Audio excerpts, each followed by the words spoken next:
Bien, donc nous poursuivons notre parcours japonais en quelque sorte avec cette seconde présentation par le professeur Miura Nobutaka, qui est une figure connue de beaucoup d'entre nous, non seulement parce que de nombreux collègues, étudiants, amis sont présents dans la salle aujourd'hui, mais aussi parce qu'il nous a déjà fait l'honneur et l'amitié de venir faire 2 conférences au collège il y a un peu plus de 3 ans, en février 2013.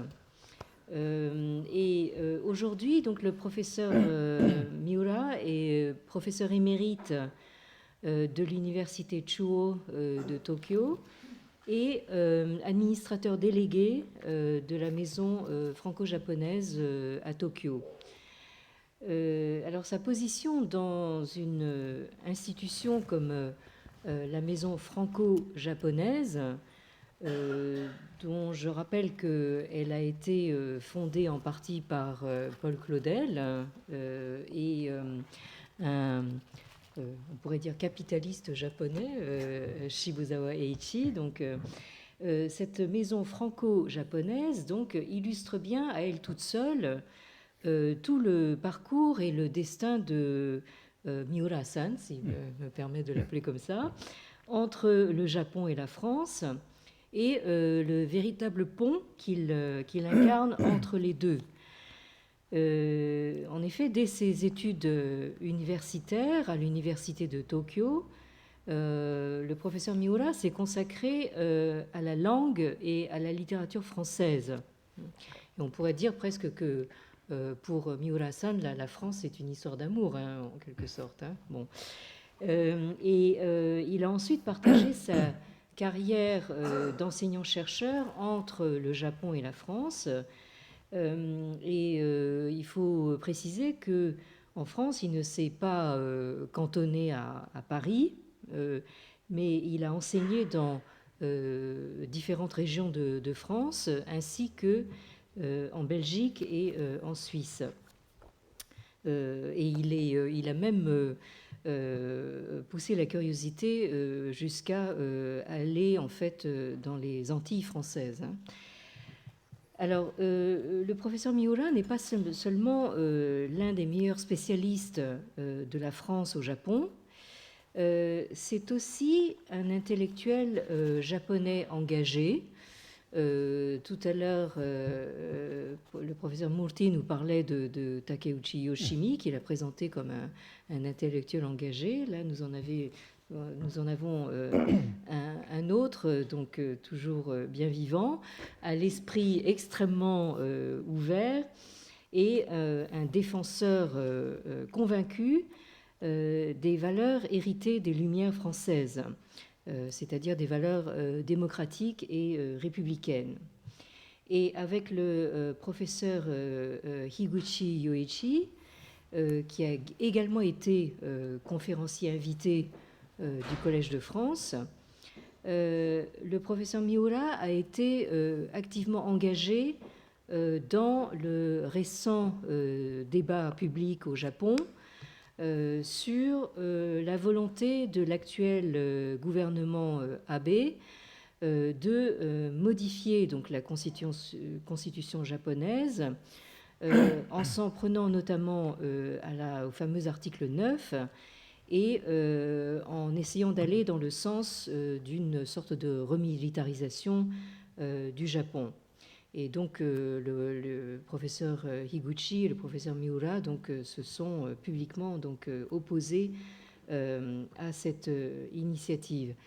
Alors, les travaux et les publications du professeur Miura, qui serait trop long de mentionner ici, témoignent également de son souci d'établir le lien entre des cultures différentes, cultures qui ne se cantonnent pas d'ailleurs à la France et au Japon, et qui tentent de privilégier une triangulation, ça c'est un terme qu'affectionne Miura-san, donc une triangulation qui pourrait aussi, pourquoi pas, inclure la Chine, ce qui apparaît comme évidemment un enjeu important dans le contexte géopolitique actuel.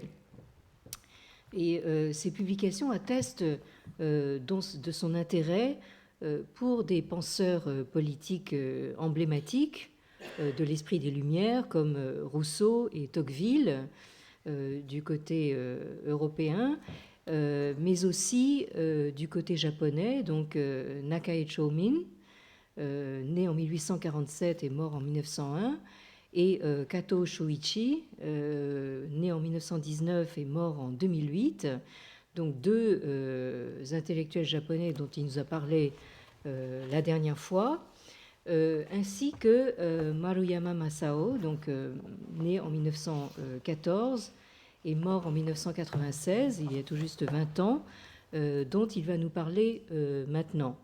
Et je rappellerai, pour faire le lien avec l'exposé précédent, que Takeuchi Yoshimi, donc, qui est né en 1910 et mort en 1977, dont vient de nous parler Viren Murthy, est un contemporain donc exact de Kato et de Maruyama. Donc la parole est à vous. Bien. Je ne peux commencer mon exposé sans remercier le professeur Han Chen, qui me fait l'amitié en m'invitant de nouveau dans ce lieu prestigieux de la recherche et de l'enseignement. Vous vous demanderez sans doute pourquoi un Japonais qui n'est pas sinisant ni sinologue est devant vous, invité à intervenir dans la chaire d'histoire intellectuelle de la Chine. C'est peut-être parce que j'ai eu le plaisir d'accueillir 2 fois Madame Chen à la Maison franco-japonaise de Tokyo en qualité de responsable de programmation scientifique de cette fondation vieille de plus de 90 ans. Pour la première fois en avril 2013 et pour une seconde fois, c'est tout récent, en mars 2016, donc en mars dernier. En avril 2013, le professeur Han Chen est intervenu à la Maison franco-japonaise sur la question fondamentale de la Chine pense-t-elle l'universel, avec point d'interrogation, dans le prolongement de sa leçon inaugurale au Collège de France intitulée « La Chine pense-t-elle » tout court. À moins que je ne l'ai mal entendu, elle a analysé d'une manière critique et dans la perspective historique de longue durée le renouveau du confucianisme en Chine d'aujourd'hui comme l'expression de la volonté du rayonnement culturel de l'empire du milieu retrouvé, qui a retrouvé sa confiance en soi.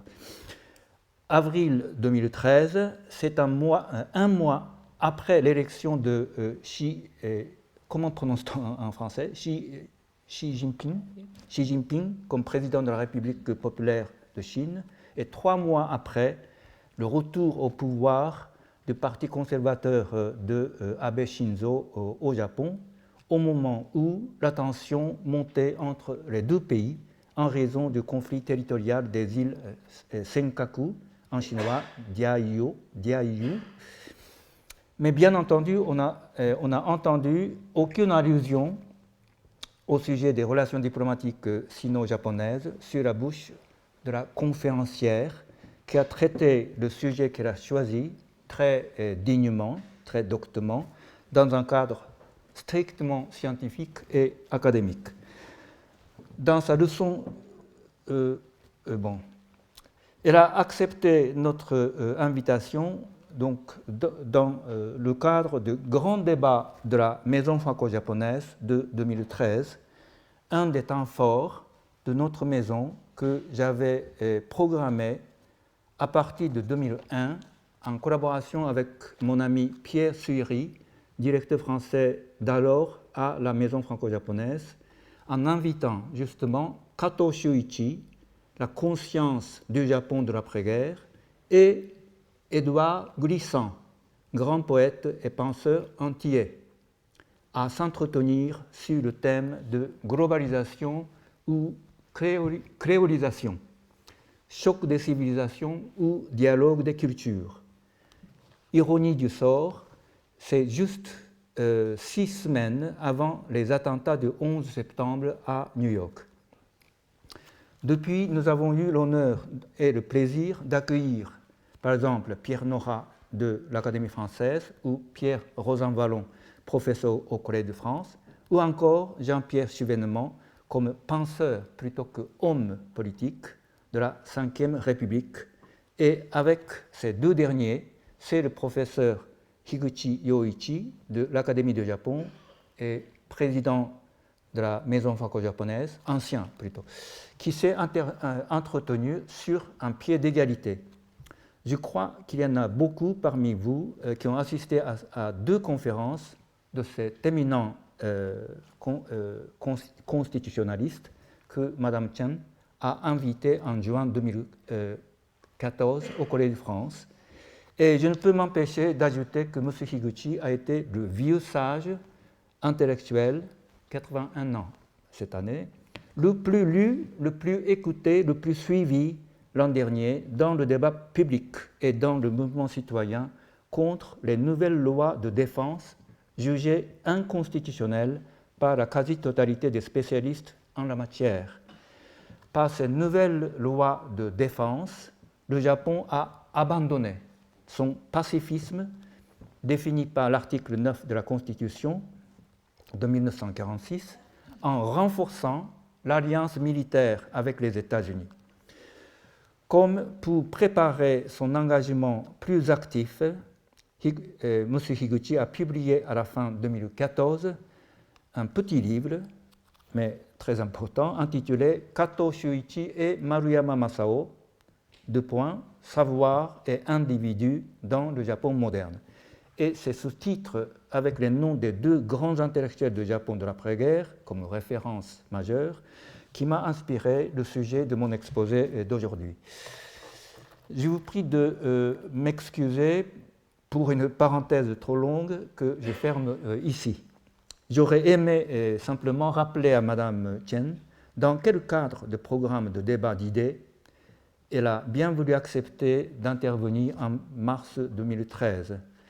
Un des facteurs qui l'ont motivé à revenir au Japon, parce que ce n'était pas votre première visite, est sans doute la publication de la traduction en japonais de son livre majeur sur l'histoire de la pensée chinoise, traduite en japonais en 2010, Chugoku Shisoshi.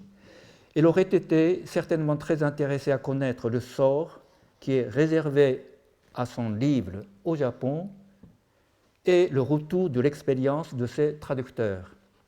À la sortie de sa conférence, suivie d'une discussion nourrie avec ses 3 traducteurs, dont le professeur Nakajima, elle a prononcé dans son mot de remerciement une expression fort heureusement trouvée, celle de triangulation des langues.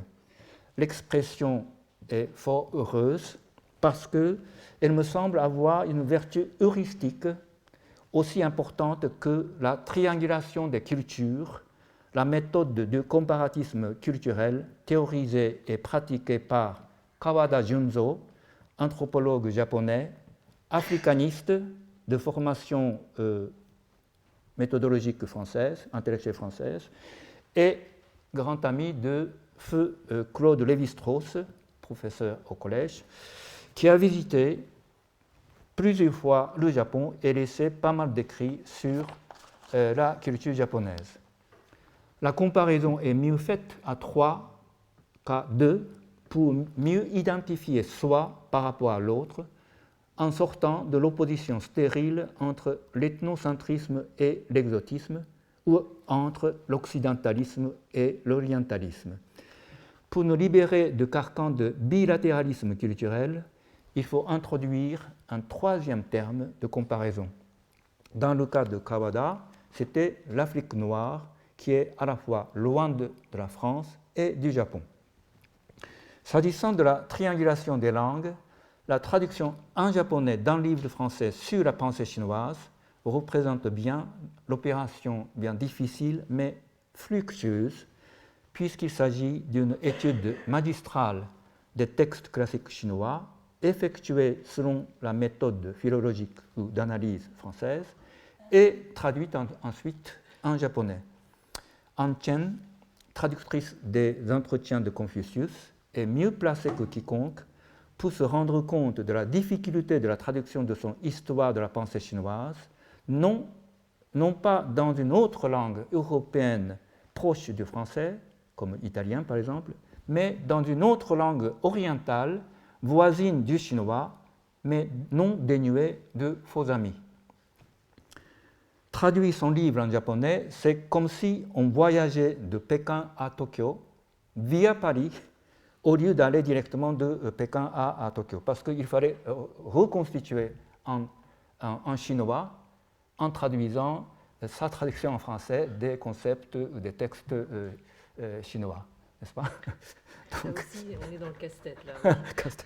Mais ce n'est pas tout. Si Han Chen s'intéresse particulièrement à la version japonaise de son livre, c'est parce qu'elle sait très bien qu'il y a une longue tradition d'études chinoises et confucéennes au Japon et que le japonais, la langue japonaise, sans appartenir à la même famille linguistique que le chinois, a emprunté au chinois son système d'écriture en idéogramme depuis fort longtemps et enfin qu'à l'époque moderne, la plupart des concepts philosophiques occidentaux sont passés en chinois moderne via leur traduction d'abord en japonais, effectuée à l'aide des idéogrammes chinois. La triangulation des langues, chinois, français et japonais en l'occurrence, représente à ses yeux le moyen formidable pour étudier la circulation des idées par la traduction-translation. Si bien que Mme Chen s'est proposée à revenir à Tokyo 3 ans plus tard, en mars dernier donc, pour donner 2 conférences avec le professeur Watanabe Hiroshi comme discutant, la première sur le confucianisme d'hier et d'aujourd'hui en Chine et au Japon, et la seconde sur l'invention japonaise de la philosophie chinoise, question de la traduction.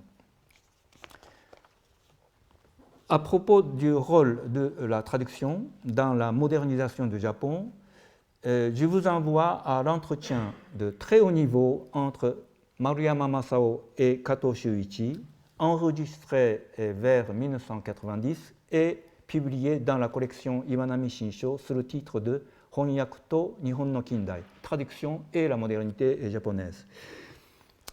Depuis l'ouverture du Japon, forcée par les puissances occidentales, qui devait aboutir à la révolution de Meiji de 1868, la traduction des textes de tout genre de langues européennes a été l'enjeu capital pour la modernisation du Japon par l'appropriation de la civilisation occidentale. Le mot d'ordre alors était l'esprit japonais, la technique occidentale. Mais on n'introduit pas le savoir scientifique et technique sans introduire en même temps le savoir philosophique qui le sous-tend. Dans le domaine de la politique, les idées de démocratie ou de souveraineté du peuple sont introduites dans l'Empire du Japon essentiellement par la traduction du Contrat social de Jean-Jacques Rousseau en 1882 par Nakae Chomin, un des philosophes majeurs des Lumières japonaises, à côté de Fukuzawa Yukichi, son aîné de 12 ans. Le hasard a voulu qu'il soit mort, donc Nakae Chomin et Fukuzawa, ils sont morts tous les deux en 1901.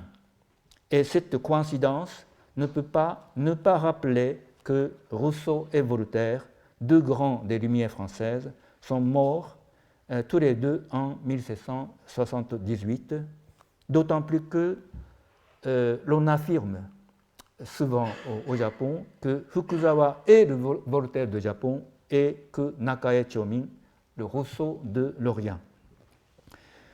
Pour définir rapidement l'orientation philosophique de ces... Pourquoi je parle de Fukuzawa et de Nakae Chomin avant de parler de Maruyama et Kato, c'est parce que, grosso modo, Maruyama s'identifie à la pensée de Fukuzawa et Kato s'identifie à la pensée ou au parcours de Nakae Chomin. Donc, Fukuzawa Nakae, ce sont deux figures des Lumières de Meiji, et Maruyama Kato sont deux figures des Lumières de l'après-guerre. Bon, ça va? Bon, pour définir rapidement l'orientation philosophique de ces deux penseurs de la démocratie, je dirais que si Fukuzawa, le père des études anglaises, représente le national-libéralisme, Nakae Chōming, le père des études françaises, lui représente le national-républicanisme au sens noble du terme, hein, sans connotation péjorative qu'on accorde souvent à ces deux termes. Pourquoi j'ajoute l'adjectif national? C'est parce qu'ils ont pensé tous les deux à l'avènement de la démocratie au Japon dans sa phase de construction comme un État-nation moderne, unifié et indépendant. Je cite, pour illustrer la pensée de Fukuzawa, je cite trois phrases célèbres de Fukuzawa, connues pour son plaidoyer pour la civilisation, Bunmei Kaika, et pour la sortie de l'Asie, ou pour l'abandon de l'Asie. Première phrase, les cieux ne créent pas un homme au-dessus des autres hommes, ni en dessous des autres hommes. Deuxième phrase, au Japon, il y a certes un gouvernement établi, mais pas encore une nation. Troisième phrase, pas un État indépendant sans individus vraiment indépendants, autonomes et indépendants. Quant à Nakae Chōming, je signale d'abord que Chōming est un nom de plume qui veut dire une multitude de gens de peuple. C'est un pen name, nom de plume. En raison de sa traduction commentée du contrat social, qui a largement contribué au mouvement pour la liberté et des droits du peuple des années 1980. Ce mouvement revendiquant l'ouverture du Parlement national a accéléré l'élaboration de la Constitution de Meiji, promulguée par l'empereur en 1889, et la mise en place de la diète impériale l'année suivante. La Constitution de 1889, c'est facile à mémoriser cette date, parce que cette Constitution est faite 100 ans, exactement 100 ans après la Déclaration des droits de l'homme et du citoyen de 1789. Chōming avait traduit la Déclaration des droits de 1793, dite jacobine, mais la charte impériale japonaise de 1889 était d'inspiration du modèle prussien ou bismarckien, étant donné la similitude de régime impérial entre l'Allemagne et le Japon. Rappelons que l'unification de l'Allemagne n'a pas été faite avant 1871, 3 ans après la restauration de Meiji. À ce stade de mon exposé, je voudrais attirer votre attention que les mots pour dire civilisation, gouvernement, nation, indépendance, liberté, droit, constitution, même société, tous ces mots ont dû se faire inventer au cours des premières années de l'ère Meiji à l'aide des caractères chinois. Pourquoi à l'aide des caractères chinois? C'est parce que le japonais traditionnel, la langue japonaise traditionnelle, ne disposait pas de la panoplie de vocabulaire capable de traduire les concepts de la pensée occidentale. Bon, je saute un peu.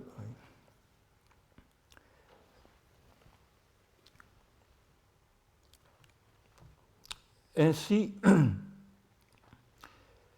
bon,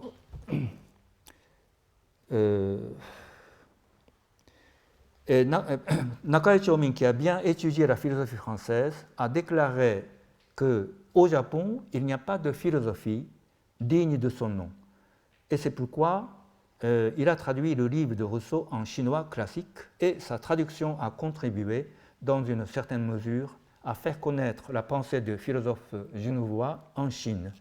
Ainsi, on pourra étudier utilement la question de traduction dans la perspective de triangulation des langues, puisque la plupart du vocabulaire de philosophie occidentale est d'abord traduit en japonais, à commencer par le mot philosophie, tetsugaku, et ensuite en chinois moderne. Ce qui accroît l'intérêt du cas de Nakae Chōmin, c'est que ces deux ouvrages, il n'est pas un simple traducteur, il a produit des écrits, des réflexions importantes. Donc,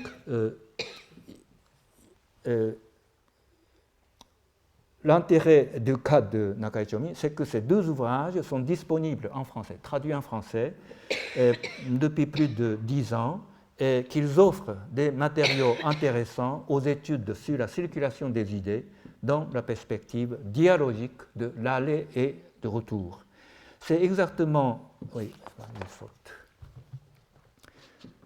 donc la triangulation entre chinois, français et japonais me paraît particulièrement importante aujourd'hui pour ouvrir une brèche dans le dialogue des sourds entre les dirigeants chinois et japonais qui semblent céder au jeu dangereux de surenchère des nationalismes. Le français ne pourrait-il pas servir de langue de médiation pour les milieux cultivés et chinois et japonais qui partagent la langue française et la culture humaniste? C'est avec ce vœu pieux que j'ai parlé du rôle des intellectuels francophones dans le Japon moderne et contemporain, ici au Collège de France, en février 2013, en choisissant Nakae Chōmin pour l'époque Meiji et Kato Shuichi pour l'époque de l'après-guerre.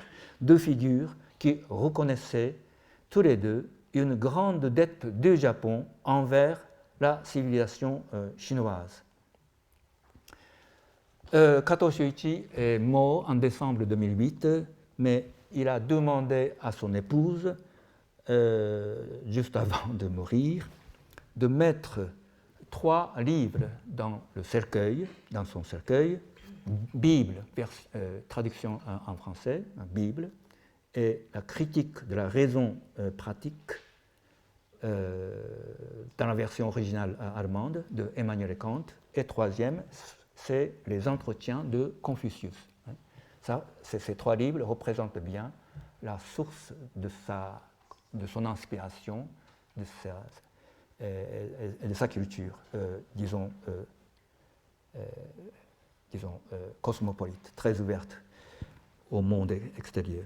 Enfin, pour ceux qui n'ont pas encore lu Dialogue politique entre 3 ivrognes de Nakae Chōmin, déjà disponible en français, je voudrais citer un passage de Maruyama Masao qui présente l'intrigue du livre dans son article, dans l'article de Maruyama Masao sur les intellectuels dans le Japon moderne, justement, traduit en français dans 100 ans de pensée au Japon. Alors, je cite Maruyama, qui présente l'intrigue du livre de Nakae Chōmin, Dialogue politique entre 3 ivrognes. L'auteur met en scène 3 personnages, le gentilhomme occidentalisé, le vaillant guerrier et Maître Nankai, 3 protagonistes. Rassemblés chez Maître Nankai, ils passent toute la nuit à boire et à discuter de politique. Chacun défend une idéologie différente et ils se retrouvent souvent à soutenir des idées extrêmement opposées. Grosso modo, le gentilhomme occidentalisé représente la démocratie radicale, pacifiste inconditionnelle, partisan de la suppression totale de l'armée. Entre parenthèses, ce gentilhomme occidentalisé est un grand lecteur pour la paix perpétuelle de Emmanuel Kant. Deuxième protagoniste, le vaillant guerrier, s'oppose de front au gentilhomme occidentalisé en faveur du pouvoir fort. Il entrevoit la vocation du Japon dans une expansion militaire sur le continent chinois. Quant à Maître Nankai, troisième protagoniste, tout en essayant d'harmoniser la discussion entre les 2 jeunes amis, il s'en remet pour conclure à un gouvernement constitutionnel à l'anglaise ainsi qu'à l'intérêt national modéré. Tous 3 se séparent finalement sans avoir changé d'avis, mais à travers leur discussion Nakae Choming nous offre une magnifique perspective plongeante sur les principales options entre lesquelles le Japon allait être pressé de choisir à cette époque. À cette époque, c'est-à-dire, le livre est publié en 1887, en l'an 20 de l'ère Meiji. Donc Maruyama remarque ainsi que dans les années 1880, il existait encore réellement un état d'esprit tel que des tenants d'idéologies aussi différentes puissent se réunir afin de débattre toute une nuit. Cependant, une fois la nuit passée, nos trois héros ne se reverront plus une seule fois. Donc ce dénouement, Maruyama dit, ce dénouement est tout à fait symbolique de l'itinéraire des intellectuels du Japon moderne qui se sont constitués en une communauté intellectuelle seulement 3 fois au cours d'un siècle et demi. La séparation des 3 ivrognes de Nakae Choming, qui ne se retrouvent plus, est un signe de la dissolution de la communauté des intellectuels qui a existé au cours de la première moitié de Meiji, donc des années 1870-1880.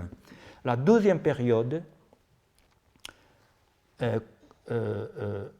est celle des années 1920, marquée par la domination du marxisme autour de 1930 dans les milieux intellectuels qui s'essoufflent cette domination du marxisme en sciences humaines, sciences sociales, s'essouffle par la répression policière provoquant la conversion massive des communistes à partir de 1933. La troisième période, au cours de laquelle on retrouve la constitution d'une communauté des intellectuels, c'est donc la troisième période est celle de l'après-guerre, des années 1945 à 1960, disons, où les intellectuels se sont constitués ce que Maruyama appelle communauté du remords, du fait qu'ils n'ont pas pu résister à la montée en puissance de l'ultranationalisme du régime totalitaire pendant la guerre de 15 ans. La Seconde Guerre mondiale, pour le Japon, représente une guerre de 15 ans à partir de l'invasion en Mandchourie en 1931. Donc, cette communauté de remords, c'était un ressort de constitution de cette communauté des intellectuels qui commence à analyser pourquoi le Japon est devenu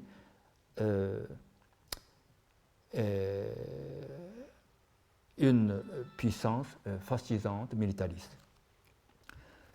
3 intellectuels nés dans les années 1910, je vais parler maintenant de Takeuchi, Maruyama et Kato, 3 intellectuels nés dans les années 1910 qui avaient respectivement 35 ans, 31 ans et 26 ans quand la guerre de 15 ans est finie en 1945, nommément Takeuchi Yoshimi, Maruyama Masao et Kato Shuichi, appartiennent justement à cette communauté du remords. Comme je suis, occidentaliste, entre guillemets, je ne suis pas un bon lecteur de Takeuchi, spécialiste des études chinoises.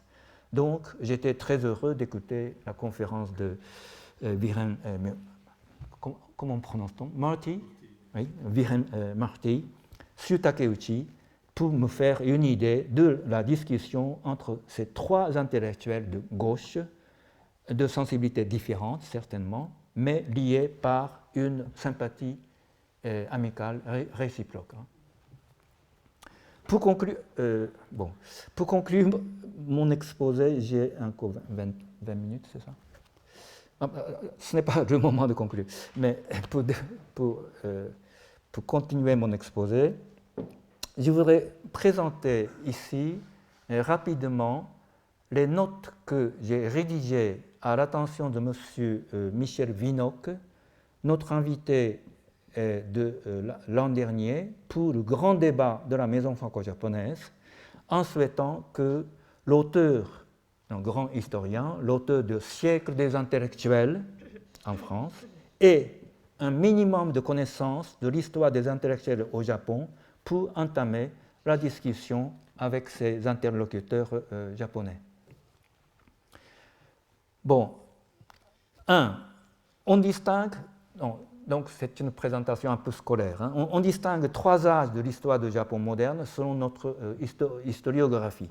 Première période dite Early Modern, Kinsei, c'est époque de Edo, XVIIe siècle jusqu'à la révolution de Meiji.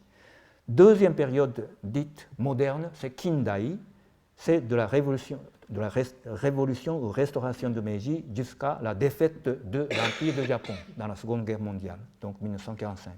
Troisième période dite contemporaine, on appelle en japonais Gendai, c'est le Japon de l'après-guerre et même de l'après-guerre froide, parce que l'empereur Hirohito est mort justement en 1989. Kinsei, Kindai, Gendai. Et ça ne se recoupe pas avec la périodisation des temps historiques dans l'historiographie chinoise, je crois. Bon, au Japon d'abord, pour brosser rapidement le tableau de l'histoire des intellectuels japonais, il faut commencer par le XVIIIe siècle.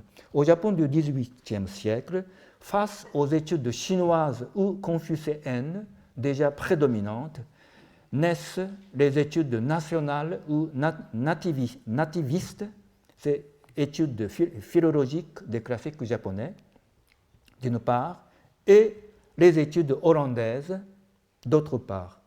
Pourquoi les études hollandaises? C'est parce que, comme vous savez, les Pays-Bas étaient le seul pays autorisé à commercer avec le Japon au cours de l'époque d'Edo, donc pendant la période de fermeture du pays. Les études occidentalistes se développent rapidement après l'ouverture du pays, essentiellement en 3 langues européennes, anglais, français et allemand. Ensuite, la modernisation du Japon doit beaucoup aux efforts massifs de traduction, c'est déjà dit, donc je passe.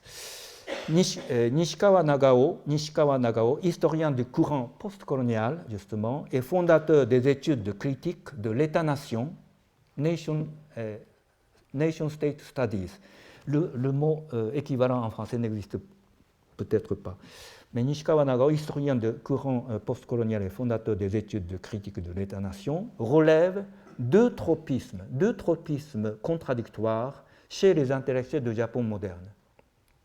Occidentalisme ou nationalisme, modernisme ou traditionnalisme, ouverture à l'extérieur ou ouverture à l'Occident ou repli identitaire, universalisme ou particularisme. Occidentalisme est un mot rare peut-être dans le vocabulaire français. Entendez le mot comme le pendant de l'orientalisme.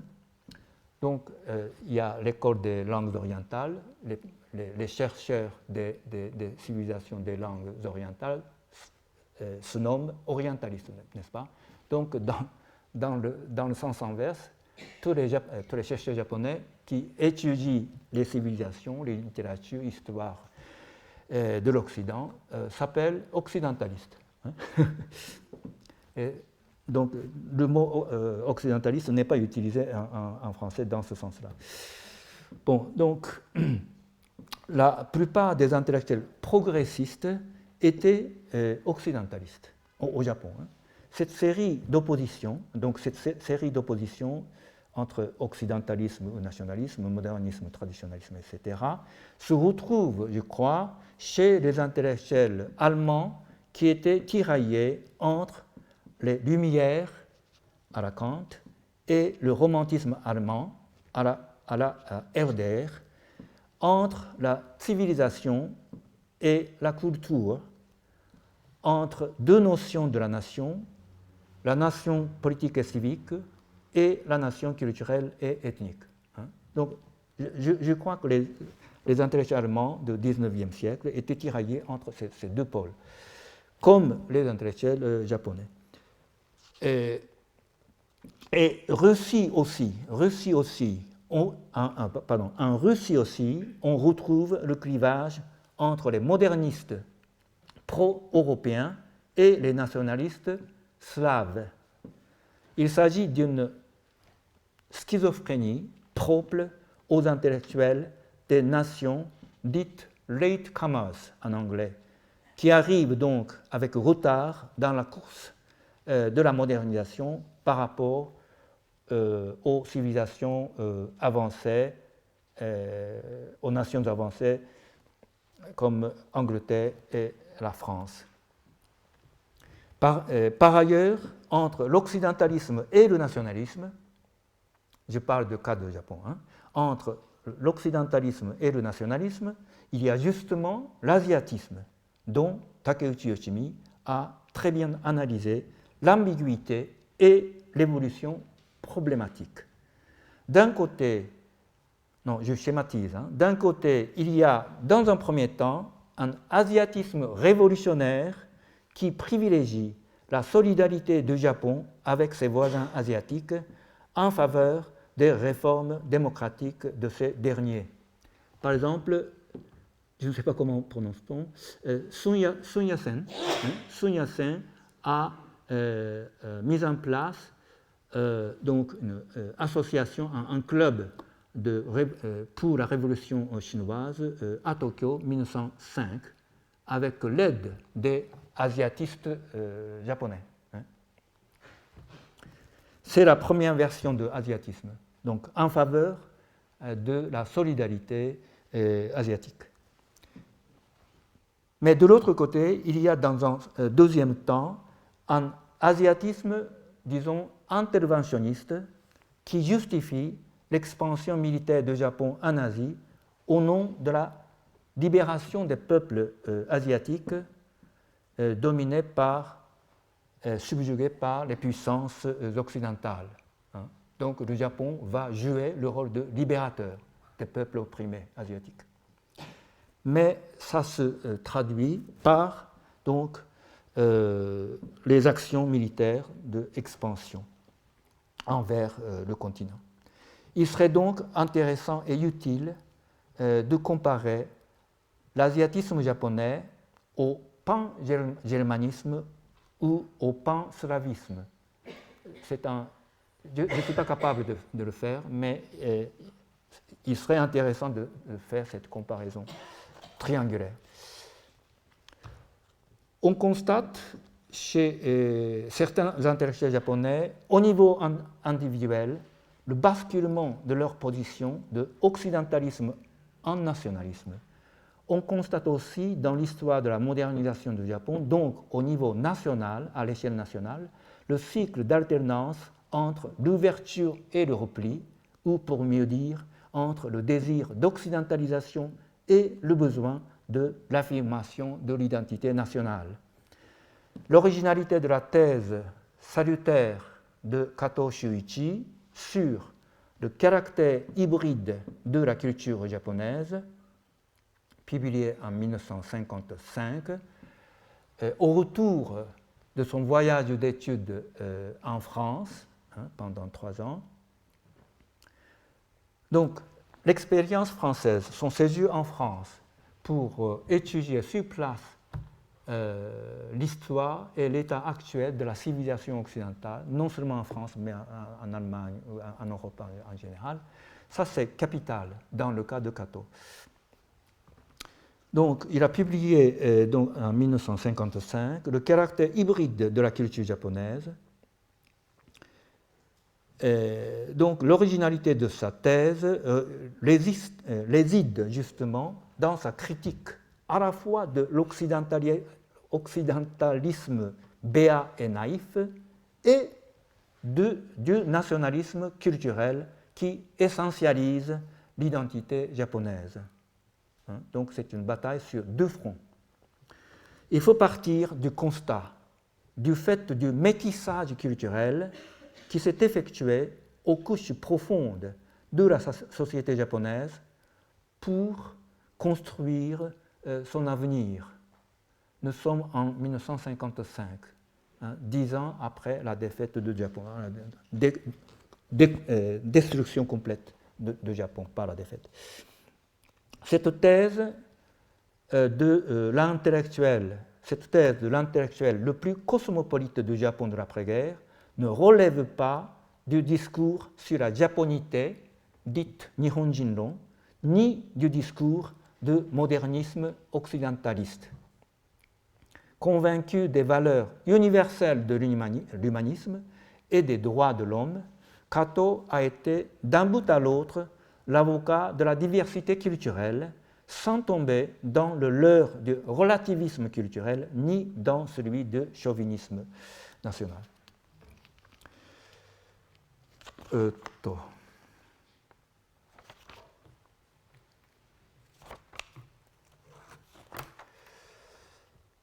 Si Fukuzawa, oui, bon, donc je voudrais faire un rapprochement entre Kato et Takeuchi à l'égard de jugement, évaluation de la teneur de grands colloques sur le dépassement de la modernité organisé en été 1942, donc quelques mois après l'attaque de Pearl Harbor. C'est un colloque dit maudit parce que ce colloque qui a réuni une quinzaine d'intellectuels de premier rang de l'époque a été fait pour justifier l'engagement militaire, la guerre. Bon. Et c'est le courant de pensée philosophique de l'école de Kyoto et le courant mouvement littéraire de romantisme allemand. Ce sont deux groupes qui ont soutenu, qui ont animé, participé à ce colloque de dépassement de la modernité.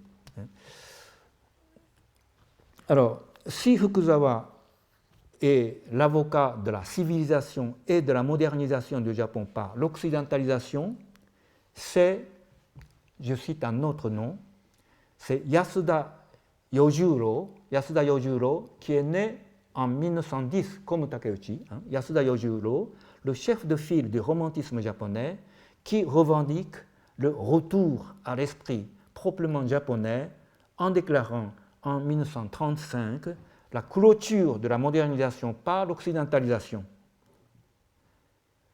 Dans le célèbre colloque de l'été 1941 sur le dépassement de la modernité occidentale, bien sûr, les philosophes nationalistes de l'école de Kyoto sont formés par la philosophie allemande et les écrivains de la revue Bungakai sont cultivés par la littérature française, comme Kobayashi Hideo par exemple. Et les participants du romantisme japonais, sont des ex-communistes qui ont abjuré le marxisme. Aucun participant se réclame de la pensée américaine. On est en été 1941. Avant la guerre, donc avant la Seconde Guerre mondiale, l'occidentalisme japonais visait essentiellement la civilisation de l'Europe occidentale. Et l'occidentalisme japonais est devenu seulement après la guerre le synonyme de l'américanisation ou l'américanisme ou américanisation des esprits, surtout après les années 1960. La pensée occidentale est profondément marquée par la tradition monothéiste judéo-chrétienne que la pensée japonaise ignore ou ne connaît pas de l'intérieur. Maruyama Masao fait remarquer dans son Iwanami Shinsho, Nihon no Shiso, Pensée japonaise, publié en 1961, c'était un livre culte de tous les étudiants des années 60. J'étais étudiant dans les années 60. Bon, Maruyama Masao fait remarquer, donc, dans son livre Pensée japonaise, l'importance de la venue du christianisme à l'époque de Meiji, d'abord, et et l'importance de la venue du marxisme au début de Taisho, donc vers 1910, comme deux visions du monde, comme deux systèmes de pensée cohérentes, intégrales, totalisantes et exclusives. Et ce sont deux systèmes de pensée, ou théologiques,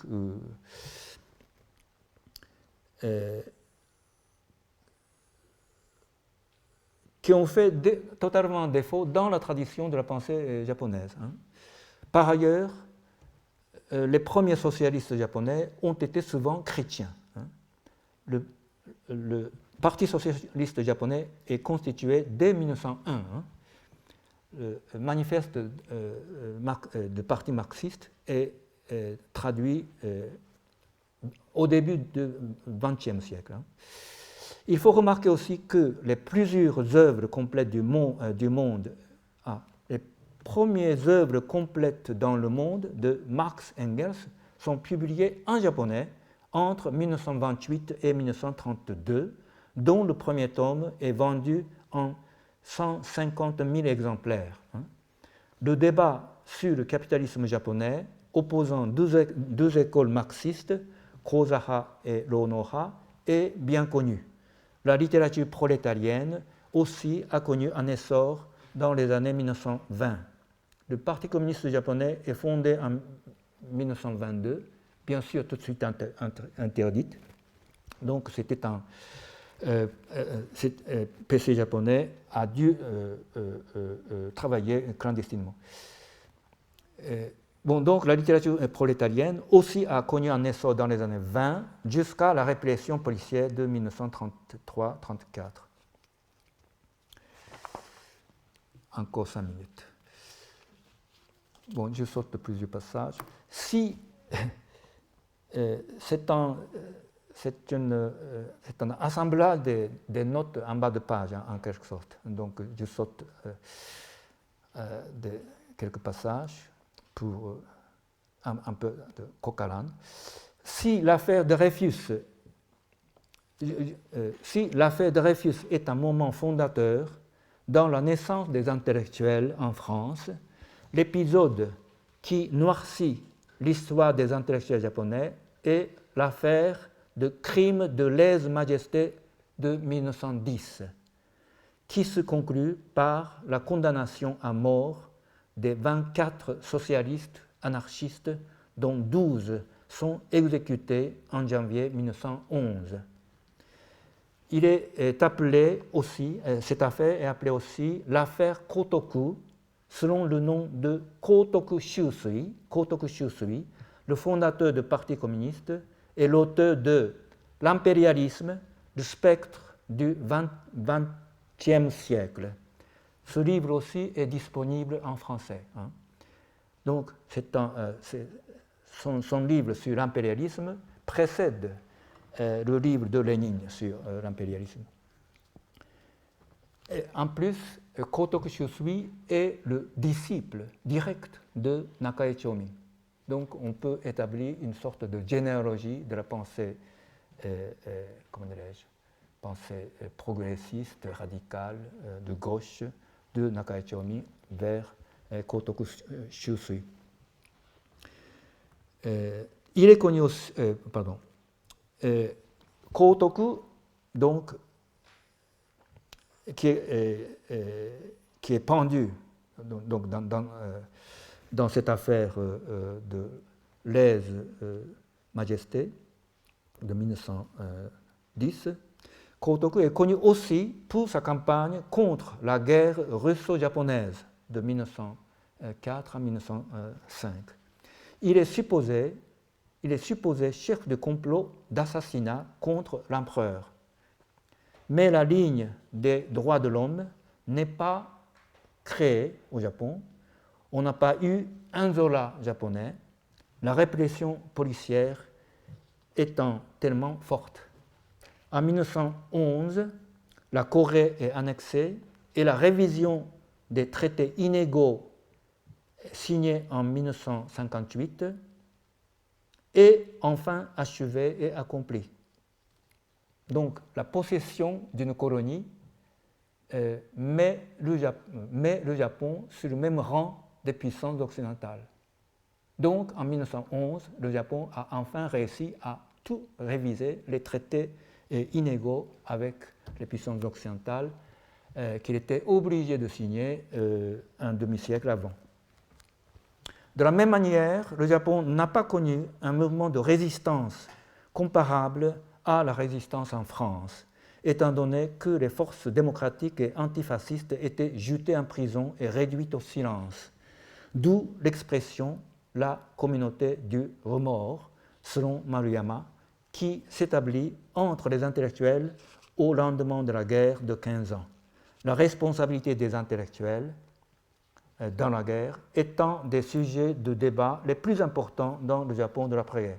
Et le premier livre que Kato Shuichi a écrit au lendemain de la guerre, c'était justement la littérature de résistance, étude de littérature de résistance française. Encore 2 minutes. Bon, au sujet du postcolonialisme, je dirais que dans les réflexions des intellectuels japonais de l'après-guerre, il y a deux facteurs, deux sujets qui ont fait défaut, qui n'ont pas fait l'objet de réflexions approfondies. Ce sont donc deux questions importantes, ont échappé au débat du Japon de l'après-guerre. C'est d'abord la question du passé colonial et la question de la critique du stalinisme dans les camps marxistes. D'une part, l'empire colonial japonais s'est effondré d'un seul coup par la défaite du Japon en août 1945. Donc le Japon n'a pas connu l'épreuve des guerres coloniales, des guerres de décolonisation plutôt, qui ont tant tourmenté la France en Indochine et ensuite en Algérie jusqu'en 1962. Nous n'avons pas connu le manifeste des 121 ou les manifestations anti-OAS. Le Japon a perdu toutes ses colonies d'un seul coup en août 1945, donc, ce qui l'a dispensé de l'effort de décolonisation de l'esprit. Il a fallu attendre le coming out des ex-femmes de réconfort coréennes ou autres et l'arrivée du post-colonialisme au début des années 1990 pour remettre en question le passé colonial du Japon et ses séquelles qui pèsent très lourdement dans les relations avec nos voisins asiatiques. D'autre part, la critique du stalinisme dans le 20e congrès du Parti communiste soviétique et l'intervention soviétique en Hongrie en 1956, en même année, ont suscité peut-être moins de débats chez les intellectuels de gauche japonais qu'en France, excepté une frange d'extrême gauche anti-staliniste. Il en va de même pour le printemps de Prague de 1968. Kato Shuichi a fait un excellent reportage de cet événement. Il en va de même pour le printemps de Prague de 1968, étouffé par l'invasion des troupes de pacte de Varsovie, où il en va de même, donc moins de débats au Japon sur l'archipel de Goulag de Solzhenitsyn, publié à Paris en 1973. Le Japon est loin de l'Europe. Les intellectuels progressistes japonais ont trop longtemps nourri l'illusion du socialisme. À leur vue, l'assimilation du stalinisme au nazisme comme deux formes de totalitarisme, comme l'a fait Hannah Arendt, n'était pas si facile à accepter. Nous n'avons pas eu de penseurs de la démocratie antitotalitaire comme Claude Lefort ou Marcel Gauchet, peut-être excepté Maruyama Masao. C'est à cause de la paresse intellectuelle des socialistes que le Parti socialiste a perdu son audience électorale après le changement du nom en Parti social-démocrate en 1996 et à la suite de pas mal de transfuges qui ont rejoint le Parti démocrate. Dernière remarque sur le pacifisme. Donc, je fais mon exposé dans la perspective comparatiste France-Japon, hein, comme histoire des intellectuels. Dernière remarque sur le pacifisme que les forces démocratiques japonaises défendent coûte que coûte, mais qui n'a pas de bonne presse en France, j'en ai l'impression, où le mot pacifisme signifie souvent la non-intervention, voire le défaitisme devant la menace étrangère. Le pacifisme n'est pas défendable dans l'opinion française à cause de traume de l'accord de Munich. Les Français auront du mal à comprendre le pacifisme affiché par l'article 9 de la Constitution japonaise.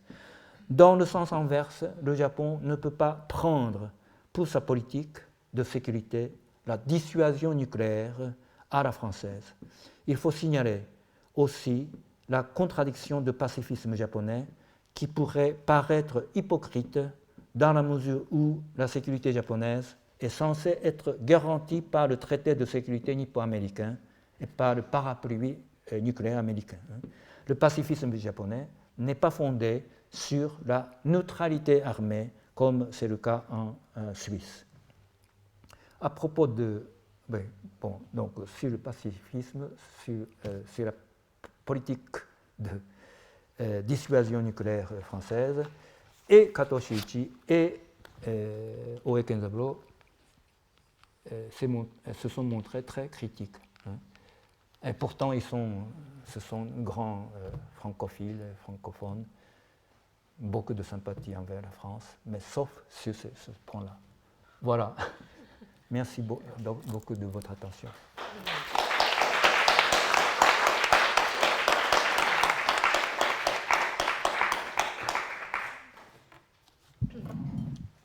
Bien, avant d'ouvrir le débat et les questions, je m'aperçois que j'ai oublié donc de sacrifier ce rituel. Le professeur Miura peut commencer une collection parce qu'en fait, il en a déjà eu une lors de ses précédentes conférences et je pense que c'est la même. Donc, là, vous pourrez... Merci beaucoup. Donc, en tout cas, bienvenue une seconde fois. Et donc là, je pense qu'en un après-midi, enfin, nous avons eu un panorama assez intéressant donc, de l'état actuel des débats intellectuels au Japon, à travers donc, des prismes assez différents. Mais là, je pense que nous pouvons remercier le professeur Miura de s'être efforcé justement de venir compléter donc ou de créer une sorte de contrepoint en fait par rapport à l'exposé du professeur Murty. Disons que ce serait peut-être intéressant de voir maintenant en fait quelle est un petit peu la tendance actuelle de la discussion.